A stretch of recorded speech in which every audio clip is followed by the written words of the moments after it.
नमस्ते। व्हाट्सएप पर अक्सर मीशो से जुड़े कुछ शानदार ऑफर्स आते रहते हैं, है ना? पर जरा सावधान, हो सकता है ये मीशो महालूट स्कैम हो। आज हम इसी खतरनाक फ्रॉड की परतें खोलेंगे, समझेंगे कि ये काम कैसे करता है और सबसे जरूरी, इससे बचा कैसे जा सकता है।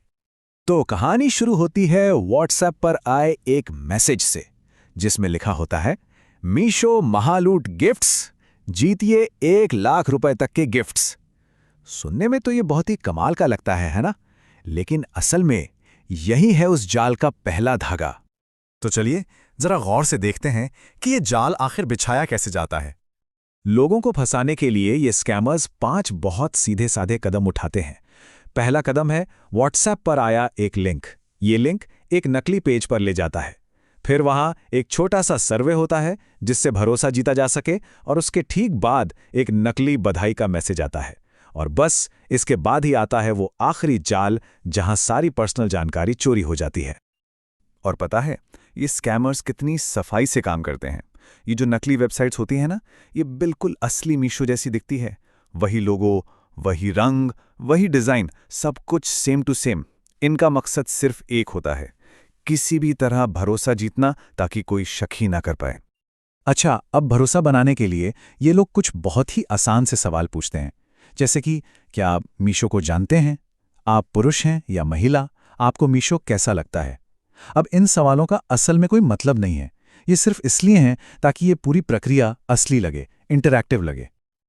और इनकी चालाकी यहीं खत्म नहीं होती। यकीन दिलाने के लिए साइट पर ऐसे नकली कमेंट्स भी दिखाए जाते हैं, जैसे किसी ने लिखा हो, मुझे मेरा गिफ्ट मिल गया, या मराठी में, मी जिंकले आणि मला माझा गिफ्ट मिळाला।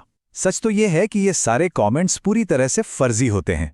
इनका मकसद सिर्फ एक झूठा सोशल प्रूफ बनाना है, ताकि लोग जल्दी करें और इस झांसे में आ जाएं। तो सवाल ये उठता है कि आखिर ये स्कैमर्स चाहते क्या हैं? चलिए अब इस असली घोटाले का पर्दाफाश करते हैं। इस तरह की तकनीक को कहते हैं फिशिंग। ये एक ऑनलाइन फ्रॉड है जिसमें धोखेबाज किसी जानी मानी भरोसेमंद कंपनी का मुखौटा पहनकर लोगों की सेंसिटिव जानकारी चुराते हैं, जैसे कि ओटीपी, पासवर्ड या फिर बैंक डिटेल्स। तो इस लिंक में आखिर ऐसी क्या चाल होती है कि वो इतना असली लगता है?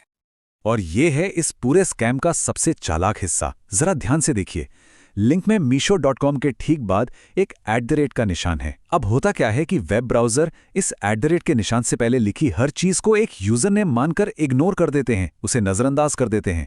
इसका मतलब ये हुआ कि कोई असल में मीशो.com पर नहीं, बल्कि messcp1.io नाम की एक खतरनाक वेबसाइट पर जा रहा होता है ना? ये एक बहुत ही शातिर ट्रिक। तो फिर इन स्कैमर्स का असली मकसद क्या है? देखिए, वो आईपी एड्रेस और लोकेशन ट्रैक करना चाहते हैं। वो ये भी चाहते हैं कि इस लिंक को और लोगों को भेजा जाए ताकि ये स्कैम और फैलता जाए। और सबसे खतरनाक बात, वो निजी जानकारी जैसे यूपीआई आईडी या बैंक अकाउंट डिटेल्स चुराना चाहते हैं ताकि बैंक अकाउंट खाली किया जा सके। तो फिर सवाल है कि इससे बचा कैसे जाए? चलिए अब बात करते हैं फिशिंग को पहचानने के तरीकों की। ये चेकलिस्ट बहुत काम की है। देखिए, असली मीशो का यूआरएल हमेशा meesho.com होगा, जबकि नकली साइट का डोमेन कुछ अजीब सा होगा, जैसे .cyu या .xyz। असली ऑफर हमेशा ऑफिशियल ऐप या वेबसाइट पर ही मिलेंगे, जबकि ये नकली वाले व्हाट्सएप या एसएमएस लिंक के जरिए आते हैं। और सबसे बड़ी बात याद रखने वाली ये है कि मीशो कभी भी लॉटरी या लाखों के गिफ्ट का वादा नहीं करता। लेकिन मान लीजिए गलती से लिंक पर क्लिक हो गया, तो क्या करें? घबराने की जरूरत नहीं है। रिकवरी और रिपोर्टिंग के लिए कुछ कदम उठाए जा सकते हैं। सबसे पहले तो यह समझना जरूरी है कि क्या बिल्कुल नहीं करना है। किसी भी अनजान संदिग्ध लिंक पर क्लिक करने से बचें। कभी भी किसी भी हालत में अपना ओटीपी, बैंक डिटेल्स या कार्ड की जानकारी शेयर न करें। और प्लीज इस मैसेज या लिंक को किसी को भी फॉरवर्ड न करें। इस चेन को यहीं पर रोक देना बहुत जरूरी है। और अब ये देखते हैं कि क्या करना चाहिए। सबूत के तौर पर एक स्क्रीनशॉट जरूर ले लें।